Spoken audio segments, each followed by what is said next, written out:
अब राष्ट्रपति ट्रंप को डबल झटका लगा है। एक तरफ रूस ने 480 हवाई हमलों से यूक्रेन में अमेरिकी एयर डिफेंस को तबाह कर रख दिया है, तो वहीं दूसरी तरफ राष्ट्रपति ट्रंप को शांति का नोबेल पुरस्कार नहीं मिला। इससे ट्रंप को तगड़ा झटका लगा है। रूस के नए हमले ने भी ट्रंप के दावों को खारिज कर दिया है और दावों की धज्जियां उड़ा दी है। खास रिपोर्ट देखिए।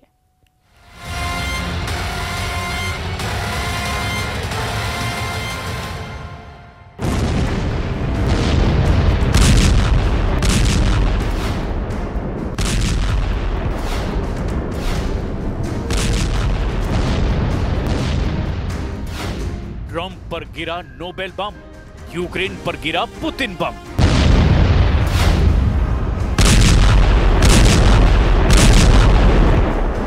तीन साल 6 महीने से ज्यादा की रूस यूक्रेन जंग में पिछले 24 घंटे में यूक्रेन की राजधानी कीव पर रूस के कयामती हमलों ने कोहराम मचा दिया है।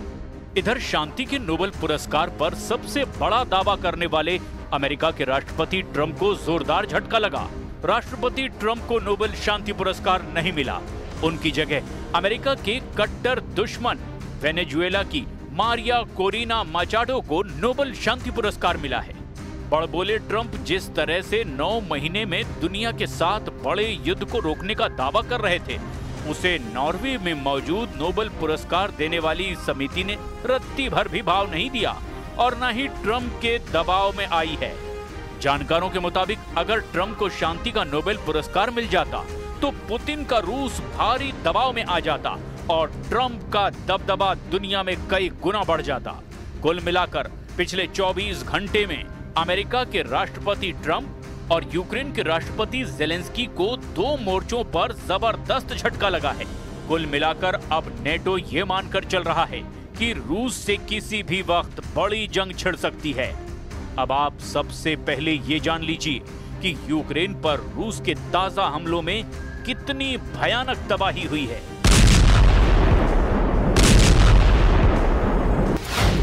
कीव पर क्रूज बैलिस्टिक मिसाइल हमले, 480 हवाई हमलों में उड़े चीथड़े।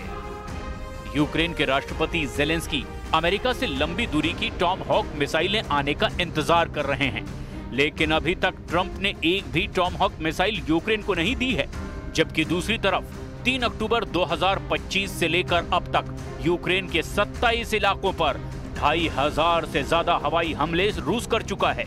रूस के इन हमलों में क्रूज और बैलिस्टिक मिसाइलों का जमकर इस्तेमाल हुआ। ज़ेलेंस्की ने खुद दावा किया कि रूस इस्कंदर और किंजल जैसी मिसाइलों से यूक्रेन की राजधानी कीव समेत 13 शहरों पर हमले कर चुका है। कीव में पिछले 24 घंटे में ही रूस ने भीषण हमले करके ज़ेलेंस्की को बैकफुट पर ला दिया है।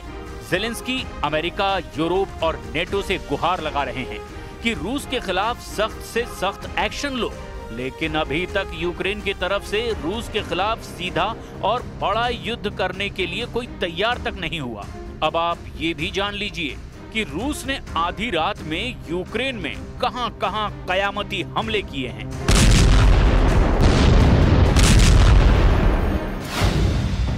कीव के मेयर विटाली क्लिट्स्को ने दावा किया है कि रूसी सेना ने रात में लगभग 11:44 पर कीव पर भयानक ड्रोन और मिसाइल हमले किए। रिपोर्ट्स के मुताबिक रूस ने रात भर यूक्रेन के खिलाफ 465 शाहिद ईरानी ड्रोन और 32 क्रूज और बैलिस्टिक मिसाइलें दागी है। हालांकि यूक्रेनी वायु रक्षा सैनिकों ने कथित तौर पर 405 रूसी ड्रोन और 15 मिसाइलों को रोका है। रूस ने हमले में स्कंदर एम या KN-23 बैलिस्टिक मिसाइलें, स्कंदर के क्रूज मिसाइलें, K-59-69 हवाई मिसाइलें और हाइपरसोनिक किंजल मिसाइलें से हमले किए हैं। कीव पर रूसी हमलों में दर्जन भर से ज्यादा लोग घायल हुए हैं। कीव में हजारों घरों से बिजली चली गई है। रूस की सेना ने खार्किव क्षेत्र में प्रगति करने का भी दावा किया है। रूसी सेनाएं खार्किव के वोल्चानस्क दिशा में आगे बढ़ती जा रही हैं। दक्षिणी वोल्चानस्क में नियंत्रण क्षेत्र का विस्तार किया है। खुफिया रिपोर्ट्स के मुताबिक यूक्रेन के उत्तर और दक्षिण के कई इलाकों को रूसी सेना ने पूरी तरह से घेर लिया है। Там были вопросы, связанные, скажем, с обсуждением проблем с поставками новых систем оружия, в том числе дальнобойных систем. высокой точностью, это томагавки и так далее. Но я уже сказал, что это приведет к разрушению наших отношений, во всяком случае наметившихся позитивных тенденций в этих отношениях.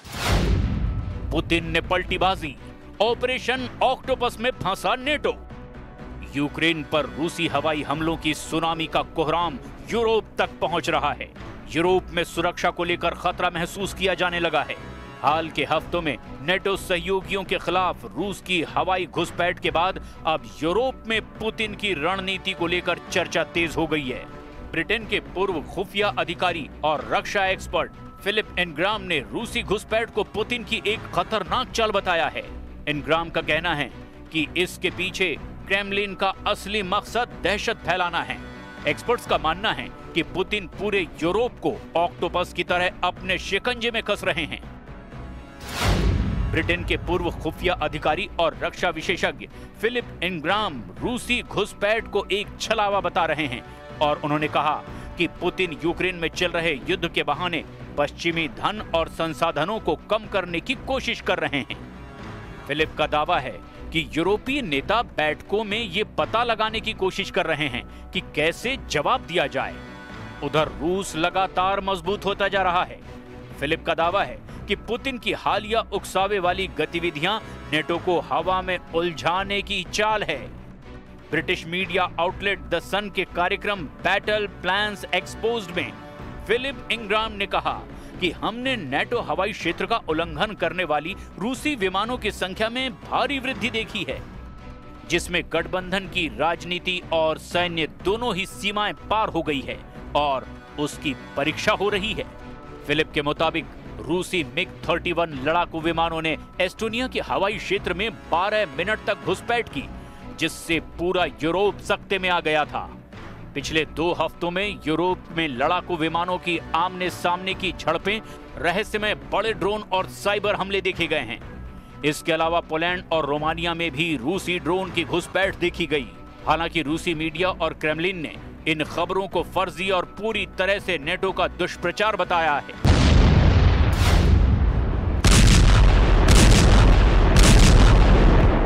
अब तक यूक्रेन के 27% से ज्यादा इलाके पर रूस कब्जा कर चुका है।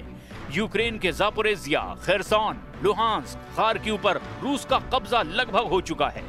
हारते हारते यूक्रेन के सामने अब बस एक ही रास्ता बचा है कि अगर यूरोपीय देश रूस पर हमला कर दें तो यूक्रेन की हार कुछ वक्त के लिए और टल सकती है। हाल में पेरिस में हुई मीटिंग में राष्ट्रपति ज़ेलेंस्की ने साफ कहा था कि रूस के राष्ट्रपति पुतिन मरने वाले हैं, जिसके बाद रूस बिना शर्त युद्ध विराम के लिए मजबूर हो जाएगा। यहां तक कि फ्रांस के राष्ट्रपति मैक्रों और ब्रिटिश प्रधानमंत्री कीर स्टारमर ने भी रूस को धमकी देते हुए कहा था कि रूस कभी भी यूक्रेन को नहीं जीत पाएगा। रूस के यूक्रेन पर ताजे हमले ये साबित कर रहे हैं कि पुतिन का रूस अपने मिशन में बहुत आगे निकल चुका है।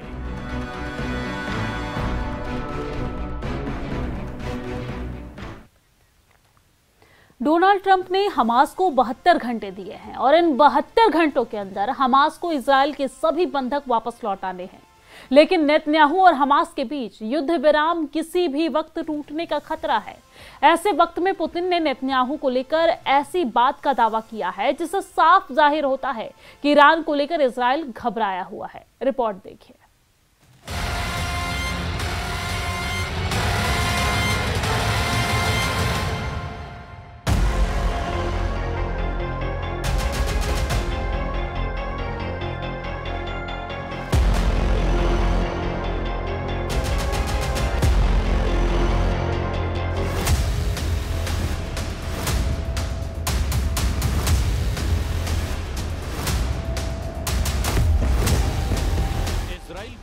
बिस्तर समेट रहा है।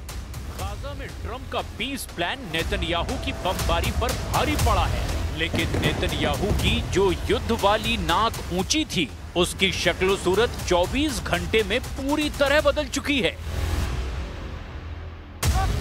नेतन्याहू बैकफुट पर हैं। नेतन्याहू न सिर्फ गाजा में पीछे हटे हैं, नेतन्याहू ने न सिर्फ लेबनान की जमीन से अपनी फौज वापस बुलाई, नेतन्याहू न सिर्फ यमन पर एक्शन लेने से घबरा रहे हैं, नेतन्याहू कतर से भी दोहा पर गिराए गए बंकर बस्टर बमों के लिए माफी मांग चुके हैं, लेकिन नेतन्याहू बैक फुट पर हैं और इसे लेकर सबसे बड़ी खबर व्लादिमीर पुतिन ने दी है।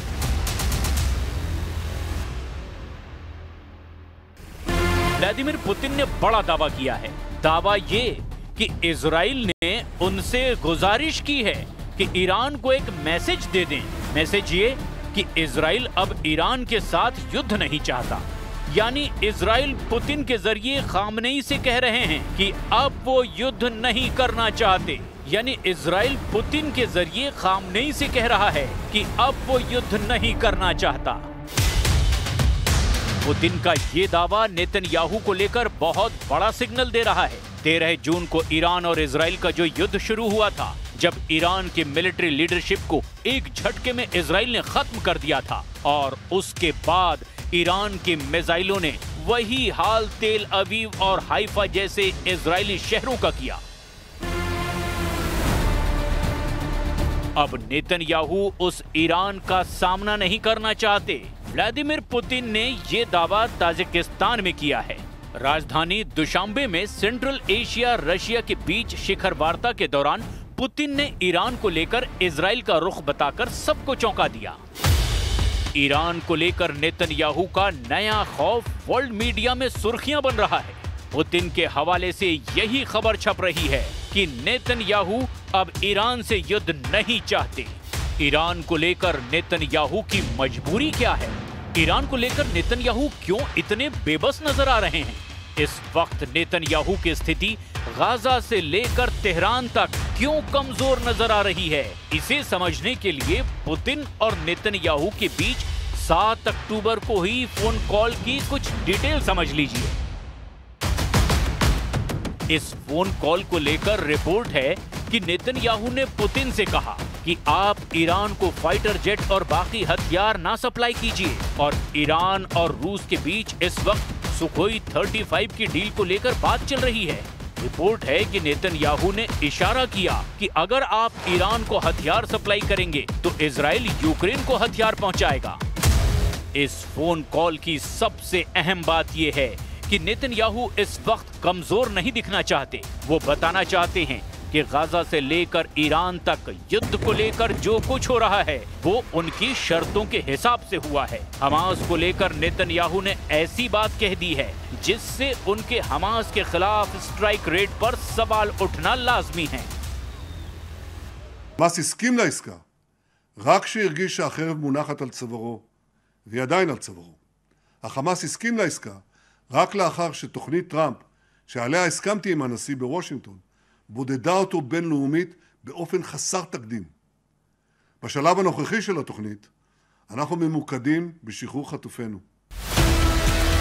735 दिन के युद्ध में इजराइल ने गाजा पर 1,10,000 टन बम बरसाए। इस बमबारी में 67,000 लोग मारे गए, जिनमें 20,000 से ज्यादा बच्चे थे।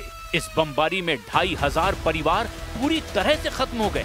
इजराइल की बमबारी में 1,70,000 लोग घायल भी हुए। अब हमास को लेकर इजराइल के एक्शन में ये बात साफ है कि गाजा में हमास की लीडरशिप पूरी तरह खत्म हो गई। लेकिन इजराइल हमास के लड़ाकों को फिर भी खत्म नहीं कर पाया, क्योंकि गाजा में हमास के लड़ाके हमेशा इजराइल पर हमले के लिए तैयार बैठे नजर आते हैं।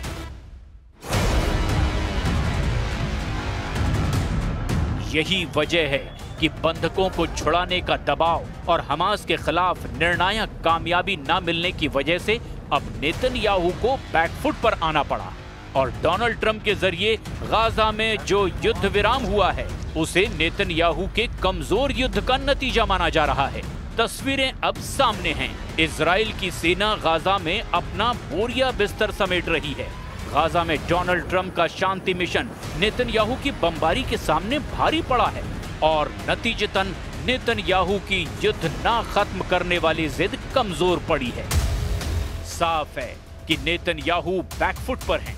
वो गाजा से पीछे हटने को मजबूर हुए हैं। दक्षिण लेबनान से उनको सेना वापस बुलानी पड़ी है। वहां भी इजराइल का युद्ध सिर्फ हवाई हमलों तक ही सीमित रहा है, जब नेतन्याहू ने कतर में हमास की लीडरशिप को टारगेट किया, तब ट्रंप के दबाव की वजह से नेतन्याहू को कतर की अमीर से माफी भी मांगनी पड़ी।